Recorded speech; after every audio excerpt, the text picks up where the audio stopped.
Hey there, Suzi here. Before we get into today's episode, I want to share this special message with you. Now, my co-host Michelle and I love masterminds. Not only do we belong to masterminds, but we also host a mastermind. We started it almost 8 years ago, and it is the premier mastermind for women business owners who want to grow their business with a specific focus on marketing. Now, this group is usually completely booked out, and very occasionally we open the doors and invite a handful of women in. So if you're growing your business, but you're struggling with feeling overwhelmed, or like you constantly have a split focus when it comes to your marketing, this could be exactly what you're looking for. We have an amazing time together, and the women in the group are extraordinary. They're great cheerleaders, supporters, advisors, and colleagues for you. And they're also seeing extraordinary results. We see people cracking the $1 million, $2 million, $3 million mark, launching new e-commerce sites that go from $0 to $10,000 a month in sales. They're doubling their conversion rates, they're growing memberships, they're selling courses, they're growing their personal brands, and they're getting all kinds of media exposure and speaking opportunities and so much more. You can learn more about the mastermind and join the wait list over at herbusinessmastermind.com. We're going to open the doors soon, so you definitely want to be on the list to get an invitation. So head on over to herbusinessmastermind.com.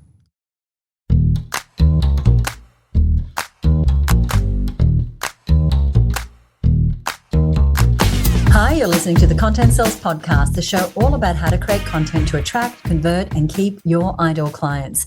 Welcome to episode 221. I'm Suzi Dafnis, and here with me is my co-host, Michelle Falzon. Hey, Michelle, how are you? I'm doing great. Thank you so much. Just back from a lovely vacation and about to head overseas again in another couple of days. I'm heading off to my mastermind, and I'm also meeting with a few clients all over the US. Nice. Yeah, since we recorded, I've also been traveling. I got back just over a week ago. I attended my mastermind in Whistler, Canada, the beautiful Whistler, Canada, and I just loved reconnecting in person with everyone. And as always, left with a lot of clarity, some great ideas for marketing our business, especially some great tips on social media, and had a lovely vacation too. So, I am still... I don't know if it's possible to be still getting over jet lag a week later, but it feels like I'm not quite back in my groove. Plus, there's a ton of things to do that built up while I was away. So I feel like I need to go away again. But I'm excited for you on your upcoming trip. Now, we're talking about getting some time off. The topic for today's show is literally about how to get hours back each week by adopting some really simple and powerful marketing systems. And while it might not be the same as having a holiday, anytime we can buy back some hours, it can certainly help take the pressure down from when we're doing all the things. All the things. I hear you, and I'm sure our listeners are kind of nodding their head along with that. Yes, who here is doing all the things? And what I love about the 3 marketing systems that we're going to share today is that they really are doable without needing a lot of tech. One of them requires a little bit of tech, but they all save you from doing a bunch of stuff you do not need to be doing. And Suzi, you and I, we do a lot of strategy sessions and hot seats with small business owners, and many of them we do together. So we're kind of witness to this, simultaneously. And almost without fail, we're actually advising people what to stop doing, almost as much as we're talking about what they should start doing. And I just am amazed. There really are so many red herrings out there that people can be kind of caught up chasing, particularly, I think, in content marketing. And one of the big reasons we started this show was really to help people, not go down roads they don't need to go down, So I'm really glad we've got some practical time savers in store today. I am too, because there's, where we can save time on our marketing, our content marketing, that's time we can put into other parts of growing our business or in just chilling a little bit rather than working all the time. So one of our time-saving marketing systems, and the first one that we're going to talk about today, is to repeat your content more often. So by that, what we mean is that you don't need to keep creating new original content. You can actually send the same content to the same audience with a lot more regularity than you might think. Now, that includes email sequences, social media posts, video content, entire campaigns, and a whole lot more. Yes, I love this one because it's really about busting a myth that everything you post or send has to be completely new every single time. That is a myth. Consider, like, you know, in that show Mythbusters, when the stamp comes down and goes, myth busted. I think it's actually doing our audience a disservice to create new content for them all the time. And here's why. The power of repetition cannot be underestimated.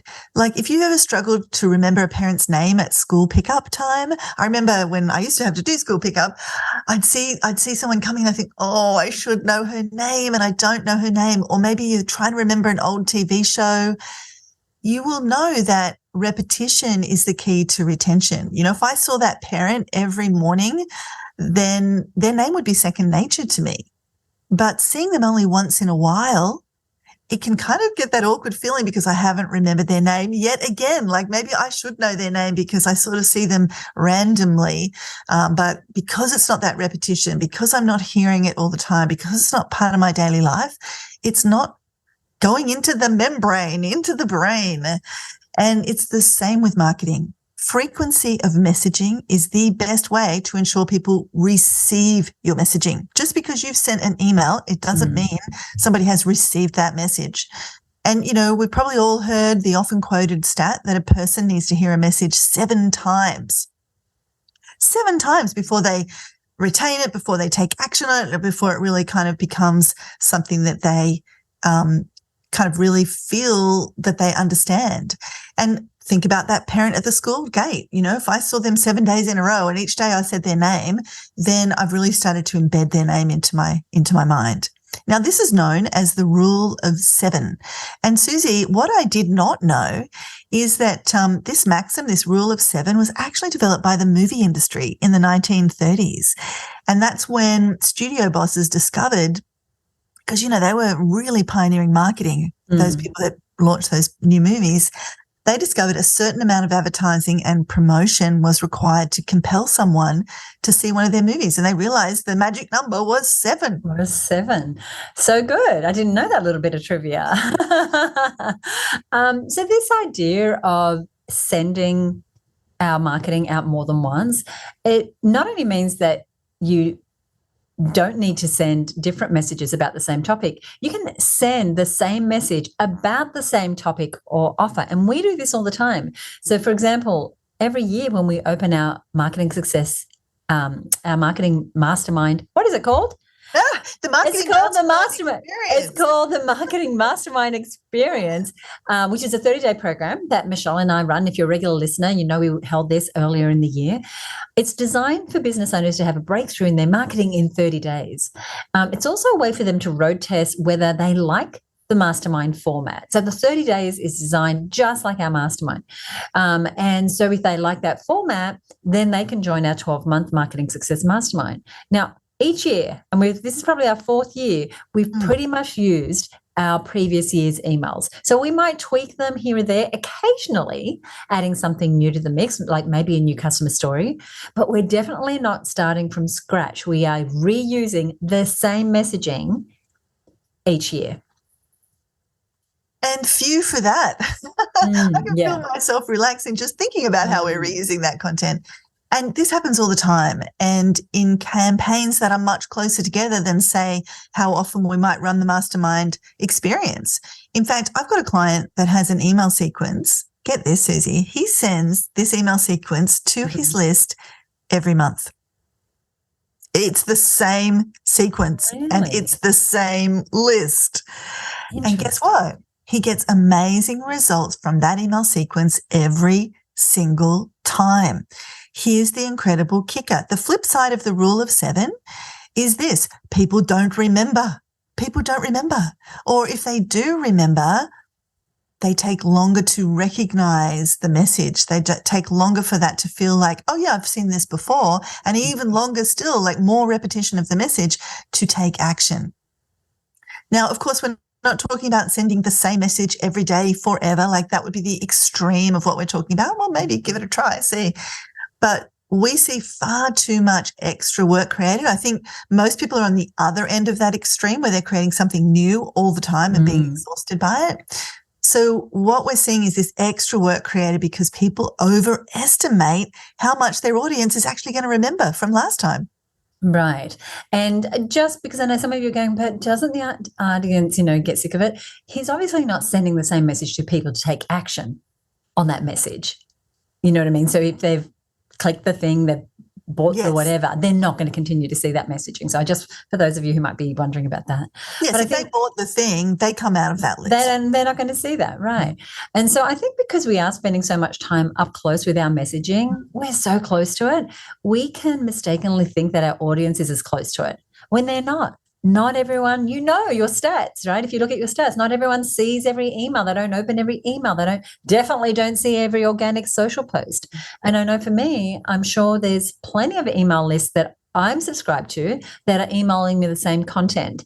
And I'm either not noticing it's the same or I don't care, because while it may not have been relevant for me the last time they sent it or I didn't have time to read it, it may be perfectly relevant and something that I really need right now. Oh, I know that's a fact for me. In fact, just yesterday, I was searching my emails for a specific message from a marketer that I had recalled getting. And I thought it was a great example of a downsell after a launch. And in fact, it was somebody in our mastermind group was asking about downsells, and I made a little video for them and gave them a bunch of tips on things I'm doing. And I thought I'll go and find this other email and give them a little screenshot of that, because it's a really great one to use as kind of an example.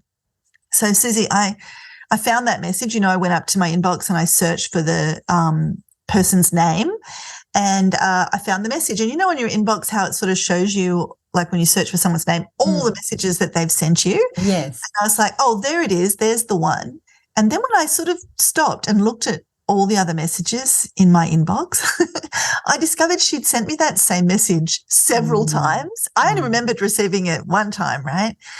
And in fact, it was part of a multi-part email sequence for a campaign. And she'd sent me the entire sequence several times over the last year, because I saw it all. How often do we sort emails, from a sender all in one place? And so I could literally see that she was just rinsing and repeating this same email sequence. But I didn't know that. I didn't feel that, oh, she's terrible, she's sending me the same content, boring. No, I was actually interested in those emails every single time. Yeah, I love that. And now that you say that, I can think, I remember there are definitely some lists that I'm on where I do that, it cycles around. And it's not just emails, because you can rinse and repeat or recycle social media posts too. And we'll often recycle things like customer story posts every quarter, or we have inspiring business quotes that we love to post that we cycle around. Like we have a bank of them and we just use them again and again, because as I said, not everybody's seeing every post that you do. And when content is good, content is good. We don't have to go seeking more content. And content is that we're publishing often takes energy and time and resources to produce, whether it's to write it, to source it, to design it. So you want to get as much return on investment for that work as possible and get ongoing traction. And so the big mistake is we can think, well, I sent that 6 months ago, I can't ever send it again. Let me come up with something new. Let me pull something out of nowhere. And in terms of marketing systems, here's our recommendation when it comes to repeating your content more often. First of all, when you schedule your content, look at how you can think in terms of cycles instead of straight lines. And what I mean by that is if you're scheduling social media posts, instead of thinking, I've got to come up with new posts all the time, day after day, week after week, which is such a grind, that's kind of straight line thinking. Decide what the cycle time frame might be. So what might be a good repeat cycle timeframe? So is it 30 days? Or your cycle might be more related to the campaigns that you've scheduled. So, for example, one of our awesome masterminders, Chantel Gilbert of Blue Gum Electrical Solutions, she has a calendar of campaigns throughout the year. So she has summer campaigns for air conditioning, winter campaigns for heating, solar campaigns, etc. So she doesn't need to create a whole new year's worth of content every year because she cycles through these campaigns. She can simply rinse and repeat last year's campaign, providing it worked well, every year. Oh, yes. How can we let it be easy? you're not doing your audience any favors coming up with an entirely new campaign every time. Chantel would not be doing her audience a favor. Nobody would even notice. And she's kind of, could be killing herself, writing all of this new stuff, throwing out good stuff and risking, missing the mark with this campaign. And it's not just in terms of client acquisition. We've been talking about emails to get new clients, or Chantel's example where she's doing campaigns. This marketing system that we're talking about that you might want to adopt is also in terms of how you're communicating with your existing clients, perhaps in the delivery of your program or in the community group that you might run. So, for example, if you have a Facebook group as part of your coaching program or your paid membership community, you want to deploy that cycle thinking that Suzi mentioned earlier. So, for example, and Suzi, I think you do such a fantastic job of this. Like you have a post where you introduce yourself to the community. Now, when in your marketing system, when you created that post, it didn't just get scheduled once. It got put into this cycle thinking so that it happens on a regular basis. And then there are also other posts that you're regularly rotating as well. Yeah. And so in our free group, so we have a group of about 5,000 or 6,000 women, which is a free community that any woman business owner can join, where we give them, lots of value, and it's a great opportunity to network. About once a month, I'll introduce myself in that free group. So anyone who's joined in that last 30 days gets to know a little bit about me. Now, I may change the image out, but in essence, the copy for the post is exactly the same. This is who I am. This is what I do. This is what I'm passionate about. This is what you can expect from this group.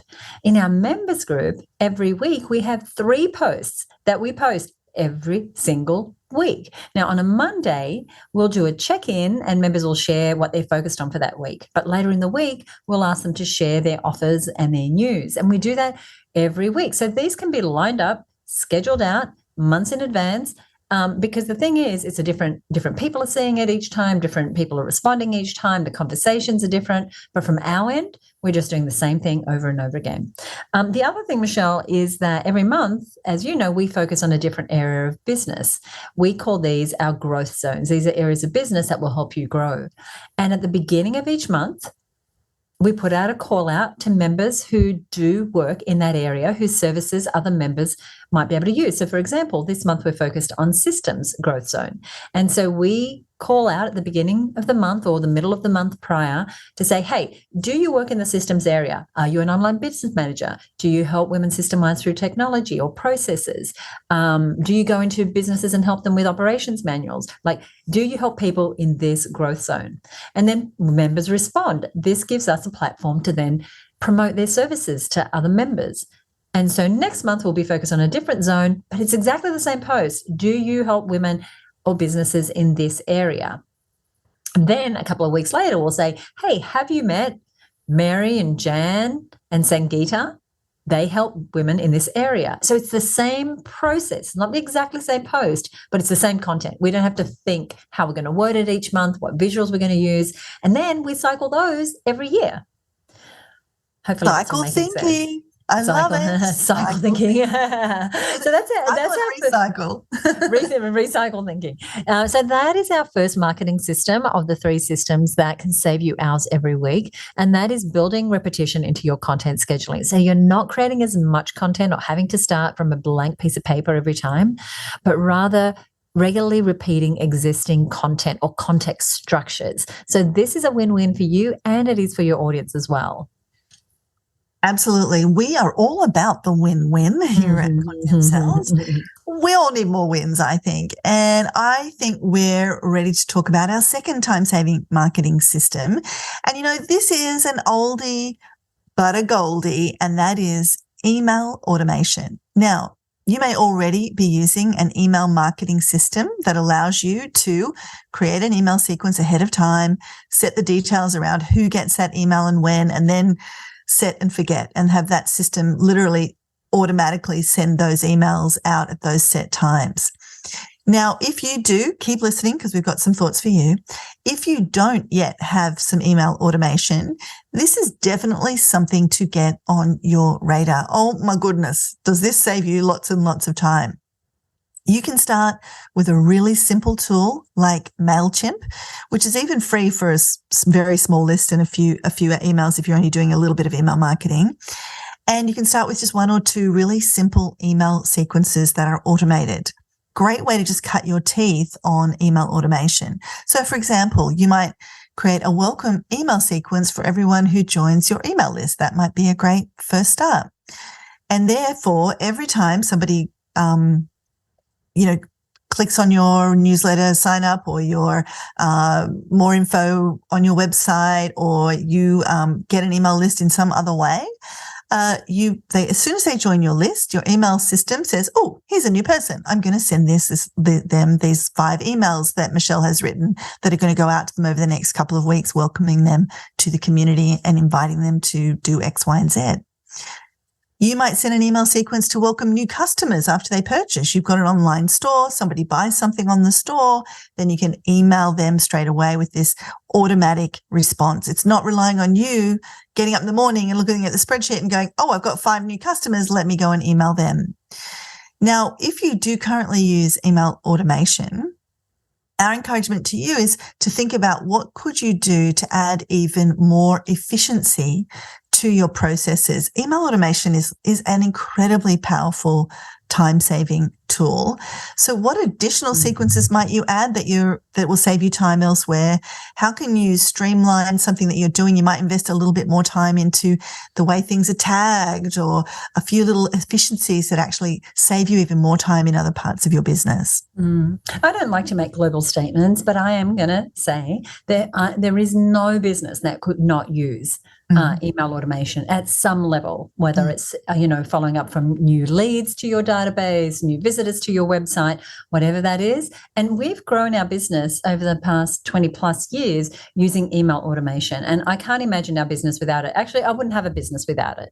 But the key is to be really clear about the sequences that you plan to create. And that means getting ahead of with taking time to plan ahead of your campaigns or whatever it is that's going to trigger the email sequence. So what is the action that the client takes? Is it that they join your email list? Is it that they purchase a product? Is it that they sign up for something that you're doing? Is it that they ask for a quote? As Michelle said, if you're new to email marketing, and even if you have a very small email list, you want to get yourself an email marketing tool where you can store your email addresses and also broadcast emails to those on your email and send sequences. And an email sequence is just a series of emails that get sent automatically on a schedule that's dependent upon the actions of the customer or subscriber. So the email will go either at number of minutes or hours or days after someone does something, or it can go immediately, right? You can set all that up. You can construct the flow of the email sequence. What do they need to know the minute they take that action? What might you want them to know the day after? Because there is no way we can get a good return on investment on our time if we are manually having to go, like Michelle said, oh, look, there's 5 new people on my list. What am I going to send them? Or I need to send them that thing, right? And so there are just so many free and low-cost tools right now that every small business should have something in place. And like I said, I don't like to make global statements. I don't like to say shoulds, but if you're serious about your business and your time, then you want to get started with automation. And we've got dozens of sequences operating in our business all the time, and they are mostly set and forget. We do go back and fine tune them. We do make sure they're relevant, but here are some of the ways that we're using it. So at the front end of campaigns, say we're promoting a special offer, whether it's our amazing Reach Retreat in Hawaii, and if there's an early bird that's closing and we want to let people know that that's happening, or we're promoting our Get New Clients Coaching Week, where we help women get at least 1 new client in a week. This opens the doors to us making an offer about her business network membership. And so we have different automated sequences based on how someone interacts with us during the campaign. So for example, when someone signs up for the Get New Clients Coaching Week, we tag them as having registered. So they stop getting the promotional email sequence. Now they start getting the confirmation and what we call fulfillment emails. That is, we are now fulfilling on what they requested. And so the emails let them know they've successfully signed up. Then we start letting them know how to access the program. We send them reminders that there's only 1 day to go. We let them know that it's starting today or now, or here's what's happening, when, and so on. But we also use email marketing for campaigns where we deliver the service we're selling. So, for example, again, with the Get New Clients Coaching Week campaign, once we've made the offer for you to join the Her Business Network and you say yes, happy days, those who say yes to that offer, they get tagged differently to those that don't. And again, we've got 2 fully automated sequences going out depending on whether you said yes or you haven't said yes yet. So those who said yes to joining membership, they're going to get our onboarding sequence. Now, this is about a 10-part sequence that sends them about an email a day that covers everything from how to join our members Facebook group to how to get into the Her Business Hub, where we have hundreds of business growth resources, to adding themselves to our member directory, to joining the next event that's coming up. All those emails are pre-written, pre-scheduled, and once someone joins, they just start to roll out in the sequence in which we've put them. If you're doing our coaching week and we make the offer for you to join and you don't join the network right away, then you're going to get a follow-up sequence where we continue to invite you to join the network right up until we close the doors and that deadline goes away. So each time the email marketing system automatically changes the tags depending on someone's behavior so that you're not getting both sequences, you'll go out of one sequence and into another. And if you're not particularly techie, Michelle, people might be going, oh my God, my head is hurting. But know that there are tools that can make this really simple. Plus, there are people that can help you put these sequences in place. Yeah. That's right. There's lots of people. And in fact, depending on the tool you use, you can very often find on their website that they will recommend somebody that's trained in their sort of process in your area, or that's available on your time zone, or maybe not even on your time zone because that doesn't matter to you. So there's support and help there if you need it. And this is something that is worth paying somebody to do if this isn't your bag. And I agree with you, Suzi. It is just so important to get email automation going. And you might say, well, look, I've got 15 people on my list, Michelle. But start how you mean to go on. Think about, okay, I literally am growing my business. I'm serious about my business. I've got 15 people today, but I might have 30 people tomorrow. I might have 100 people next week or next month. Really start building the foundations of your email marketing and automating that as soon as you possibly can. Now, this is obviously a massive time saver because you're not doing any of that tagging. You know, Suzi was talking about how when somebody comes in to Get New Clients Week, if they say yes, how do they say yes? They're going to go to an order form. They're going to fill out the form. They're going to pay some money. They're going to arrive on a thank you page. Well, the system can go, right, Sangeeta arrived on that page. She's now somebody that has signed up for the Her Business Network. I'm going to change the tag. So she's going from not signed up to signed up. And then the system goes, oh, well, Suzi set up an email now where anybody new to the community gets this 10-part email sequence. So that's all happening automatically behind the scenes. You're not having to kind of go, oh, right, let me go to the spreadsheet. Sangeeta's just signed up. Let me go to row 11, column H, change her status from no to yes, then go into my email system and copy and paste my content and send her a message. Think about how much time that takes. So definitely, if you are using a spreadsheet right now, Suzi and Michelle say, trade that spreadsheet in for an email marketing system, even something simple like MailChimp or one of those really easy entry-level ones. Active Campaign's a good one. Klaviyo is a great one if you're an e-commerce seller. Might want to look at. It's got some customized features that are great for e-commerce. There's a bunch out there, and we're going to put some links to these various tools in our show notes for you for today. And I just want to reiterate again what Suzi said and what I was just saying as well. Even if your list is small, this is worth doing. Start how you mean to go on. Even if it's a simple welcome email, just that 2 or 3 messages, it's a great place to start. Much better to start when you've got a small list and you just can experiment and learn as you go without it being a high stakes environment. Email is still an incredibly profitable and effective marketing tool. So this is a marketing system that really saves you time, especially that important point Suzi made, and I hope you kind of picked it up, when you can plan ahead and think it through. You want to really think things through. What am I doing? What do I need to send? What will happen if they say yes? What will happen if they say no? Right, Suzi? I want to speak to that because it's such an important part, because the work that you can do ahead of time is going to save you hours the whole time. And so it's absolutely true what you said. Before we go into a promotional or marketing campaign, whether it's we're opening the doors to our network, whether it's the mastermind, whether it's our retreat, whether it's a course, whatever it is, we sit down and we map it out first. So we map out what are the email sequences that need to be sent for marketing, what segments of our email list are going to get them because they're not relevant to everyone, who's not getting them, what will the timing look like? And so we consider everything else that's going on in the business and when might be the good time period, but also, nominating the date and the time, how much space between emails, how many emails in any particular day. Then we'll write those emails or we'll repurpose the emails that we've used before wherever possible. And then I have someone on my team who loads these emails into our customer relationship management system and tests them and sets up the automation and the tagging and all the tech side. Now, we use Keep, that is our CRM, but as Michelle said, you don't have to start with that. You could start with MailChimp. The idea, though, is just to get some technology and automation behind of your email sequences. So automation is our second marketing system that can quite literally save you hours of work every single week.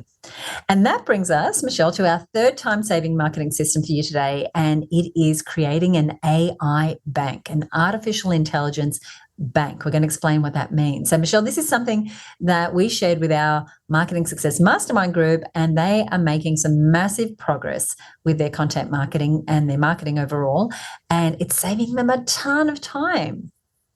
Oh, it sure is. And so we were like, okay, we need to kind of share the good news because like the masterminders have had this for quite some time now. But before we talk about AI Bank, let's just take a step back just for a moment because it just boggles my mind. Like, let's look at the absolutely meteoric rise of AI finding its way into our everyday use. I mean, this time last year, very few people knew what ChatGPT was, and now it's like everywhere. So initially, I think when it first started to kind of come into mainstream use, AI, through tools like ChatGPT or any of the other platforms that you might be using, I think everyone was just happy to throw a few basic prompts into the tool, and they were just amazed to see what was coming back. It was kind of like a magic trick. But once we could see past the novelty of that, those who are really gaining traction, now we're, months and months down the line, those who are really gaining traction with AI for marketing copy, for other written content creation, I'm talking mostly about written content creation right now, even though AI is doing amazing things with images and video, that's for another day. But those who are really gaining traction with AI for copy and other written content, they discovered that it was really about having quality prompts. And, then we probably saw this big, long, and it's still happening right now. Every person and their dog is out there saying, oh, I've got the prompt for this, or get my bank of prompts. You know what I mean? And, I'm seeing kind of as we look at this evolution of AI and our adoption of it, what I'm seeing happening is a lot of people are just prompt hoarding. Like they're just creating a document or they're saving everything on social media that mentions a prompt and, pasting every free prompt that they can see from every online marketer out there. Maybe they've got documents with hundreds of prompts in them. And really, it's not that useful. That's not actually what having quality prompts is about, really, in my view. I find that people don't really use those prompts that they hoard, and it actually becomes a bit of a time waster versus a time saver. So if you're kind of going, oh, that might be me, I've been prompt hoarding, don't worry, totally normal. It's part of this big wave of AI that's just sweeping across business owners. And how do we handle it? How do we manage it? So over the past year, I've been working on a number of AI projects, like complex, deep, sophisticated projects. And one is a multi-million-dollar project where I've gone deep, deep, deep, not only on prompt creation, but also how you can create a system of prompts that build on each other to create some pretty unbelievable outcomes. Like, it's blowing my mind how much you can get AI to create for you that is in your tone of voice, that is sophisticated language. And so while working on these projects and spending many days, many sleepless nights too, deeply pondering and testing and creating prompts to achieve what felt like rather impossible outcomes at first. Like when some of these challenges were pushing me, I thought, how are we going to do this? Like, I don't even know that this is possible.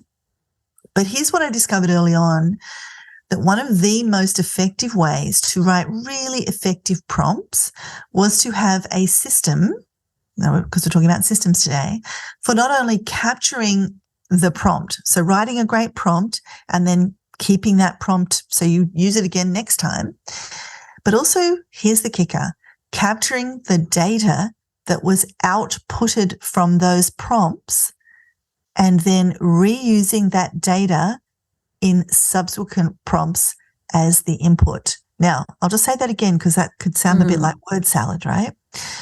Let's say I have a prompt. It's a great prompt. I've really worked on making it really good. And that prompt gives me a really great answer. So, for example, like I have a prompt that is about how I can find the challenges, the top 5 challenges of the people in my market. Now, once I've outputted that, like the AI tool, whether it's ChatGPT or whatever you're using, I put my great prompt in. It gives me the top 5 challenges of this very specific ideal client. And there's a whole lot that goes into that, which is not what this episode is about, but this is just an example of how you can actually do that. Now I know the top 5 challenges of my market. What I don't want to do is just go la, la, la, la, la, on with my life. That is incredibly valuable information.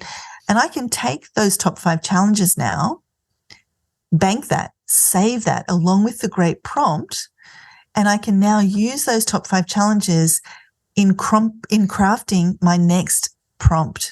If I want to create an email sequence to that audience, I can say, in addition to all the other things I might be saying in my prompt, and here are the top 5 challenges of my market.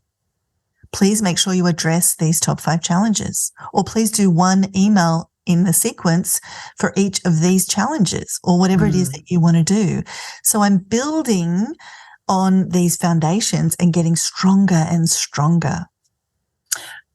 I love this, and I know how much our masterminders loved it. And the reason is that if you're listening right now, maybe you've got a few handy prompts, as Michelle mentioned, that you've used more than once. But if you're like the majority of people, me included up until recently, we're mostly diving into ChatGPT sort of opportunistically, or whatever tool that you're using. And we go in for a quick answer and then we move on. We go in and we ask a question, it gives us the answer, we take that, and then we move on with our life.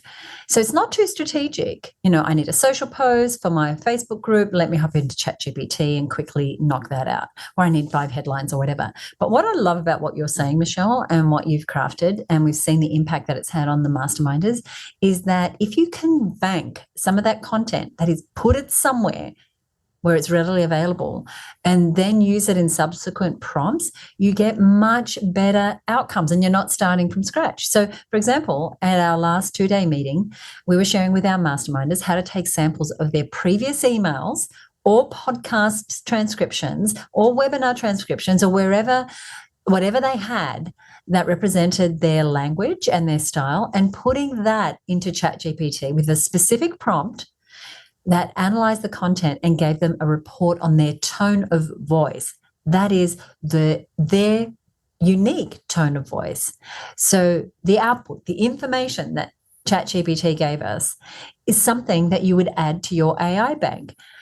Then that can be a simple Word document or a spreadsheet, or you can use Trello or ClickUp or Google Docs or something like that to catalog the information. Then the next time you're preparing a prompt to write an email sequence, you can go to the AI bank, get that copy that is the tone of voice output, and use that as part of the new prompt so that your emails are more in line with your tone of voice. It's very smart. When you train it, it can leverage you along the way. So not just getting leverage in that one moment when you need an email or you need, some copy for your website. This is about creating a bank of rich content that builds upon itself to make future prompts and future outputs even more.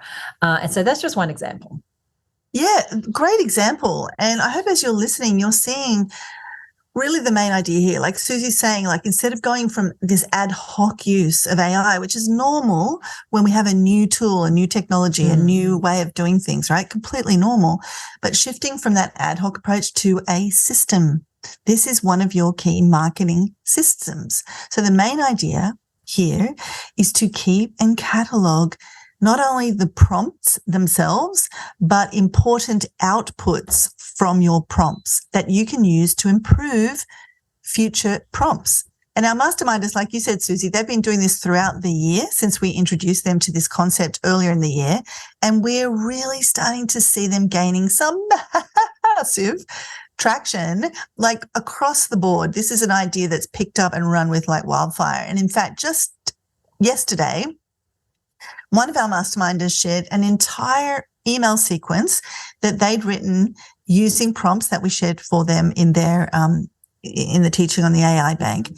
And so they combined some intel, some intelligence, and some copy from earlier prompts. So the outputs from earlier prompts that they banked, and tone of voice is one of them, maybe understanding your challenges is another. It might be a whole bunch of ideal really client, description. There's so much. Really nailing down a really great, concise description of your niche. Things like this are really great pieces of copy, content, information for you to bank so that you can consistently use that in future prompts.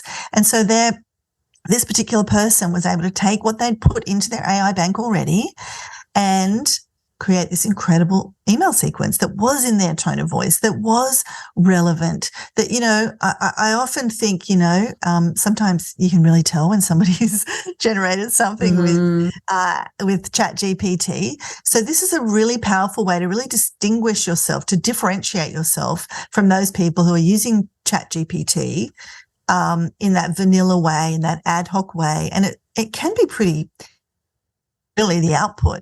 The quality is in the input. If you want to get great content out of ChatGPT or whatever AI tool you're using, it is all about the quality of the input that you're putting in. And the AI Bank is a marketing system to absolutely help you with that. Yeah, and what I love about this is that it's not just saving time, it's saving a whole lot of time. But I think anyone who's been using any of the AI tools like ChatGPT is, it's saving us time, but it's also creating content that doesn't sound like it's from ChatGPT when you're using your own bank. Because you can often tell, I can tell, that, this doesn't sound quite right. It's definitely been AI generated. But when we bring in that tone of voice, when we're bringing in those challenges our clients have, when we have our specific niche, they're in the bank and we can add that to a prompt, it's going to give us something far more far juicier. So when you can adopt this AI bank system, you're getting great quality output that sounds like you, has a tone of voice, but it's also, you're getting it very, very quickly. It's happening fast. Suzi, I just have to tell you this. There's somebody I'm liaising with in one of my clients' organizations via Slack, and I'm pretty sure every message he's sending me is AI? No. Has been generated by ChatGPT. Like it's so overly formal and using all these phrases. I'm like, oh my goodness, what's going on here? So, yes. And look, we've not been super prescriptive with you or with our masterminders about what form that AI bank takes. Suzi mentioned Google Doc. You can put it in a Trello board. You can have it in an Evernote. Like you figure out what works for you. We've got some masterminders who have created like a Google Sheets situation where they've got multiple sheets in one file. Like you can adopt it to whatever kind of system works for you. The main idea is that you're capturing these outputs and using them as the springboard for future inputs in future prompts. And Suzi, you talked about getting great quality output fast. I think about that phrase people have said to me, you can have fast, good, and cheap, but you can't have all three at once. You can have fast and good, but it's not cheap. Or you can have good and cheap, but it's not fast, and any combination of those things. But I really do think this is definitely all three of those things at once. And all it really takes is a bit more awareness around being deliberate about banking some of your AI prompts and those outputs that you can use in future prompts. there you have it. There's some food for thought. There's our 3 easy marketing systems that can save you hours every week. And just to recap them, the first was to repeat your core content more often and build it into a cyclical content schedule. The second thing we talked about, important for all businesses, is email automation and using tools like ActiveCampaign or MailChimp or Klaviyo or Keep, etc., to keep your email campaigns and to create them in there. Have emails sent automatically, segmented based on what people have done, the actions they've taken, and your relationship to them, and how they're tagged. And then finally, creating an AI bank. So a repository where you not only save time, but you save the outputs that you can use on the basis of future prompts to make your content more relevant and effective. And this is very different to the traditional approaches. Well, let me keep all these prompts for the future. But you're always starting from scratch. When you can start to bank the output as well, it puts you in a great place to keep creating better and better AI-generated content. So in just a minute, we're going to show you, we're going to give you a link to some resources, things that we've mentioned here today on the show. But first, we love to share tips like the ones on this episode with as many business owners as possible. So we're going to ask you a favor. We're going to ask you if you would leave us a rating or a review on Apple Podcasts. We're very honored to already have over 100 5-star reviews. So thank you to our loyal listeners and anyone who's left us a review. So if you enjoyed today's episode, we'd love it if you'd leave us a rating or review. Just like Lindell Newey from The Quilt Room, she said this. She said, planning some big website changes today after listening to the Buffy podcast episode with Suzi and Michelle. You ladies are so chock full of fabulous ideas. Now, Lindell is talking about episode 179, why your marketing needs to be more Buffy, in which we talk about why you've got to be really clear and really obvious about what it is that you're offering, what your core message is, what you want people to do next, so that there's no chance they're going to miss your intention. So you're going to find episode 179 in our podcast archives, and you'll find anything that we've mentioned here on the show today in today's show notes, which we are saving over at herbusiness.com/save hours. That's herbusiness.com/save hours. And thank you, Lindell, for that review. All right, Michelle, what do we have coming up in the next episode? The next episode is all about the power of an MVP. What is an MVP? MVP stands for minimum viable product. And it's all about getting to market with the bare essentials, that minimum viable product.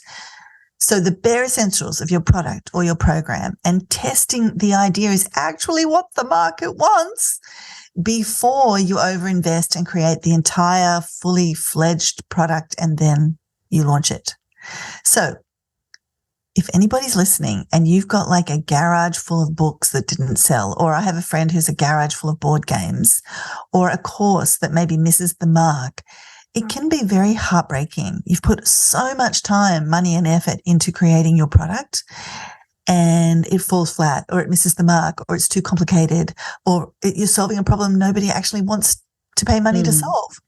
So this MVP approach, minimum viable product, can save you making some big and expensive mistakes. And we're going to talk in the episode about how it can actually enlist your customers to help you create your product for free and make it better and make it more likely to sell and equip you with some great stuff to go out with your marketing launch. More on all that and how it all works in the next episode.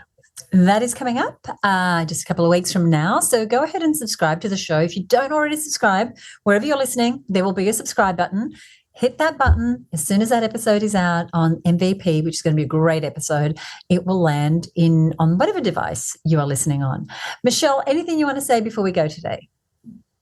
We've given you 3 things. Ideally, you will do all 3 of those things to save you hours every week. But our challenge to you is just pick one to start with, even if it's something small right now. Maybe you're going to just go and sign up for MailChimp. Maybe you're going to go and just open a Google Doc and start thinking about how you might save your prompts and their outputs there.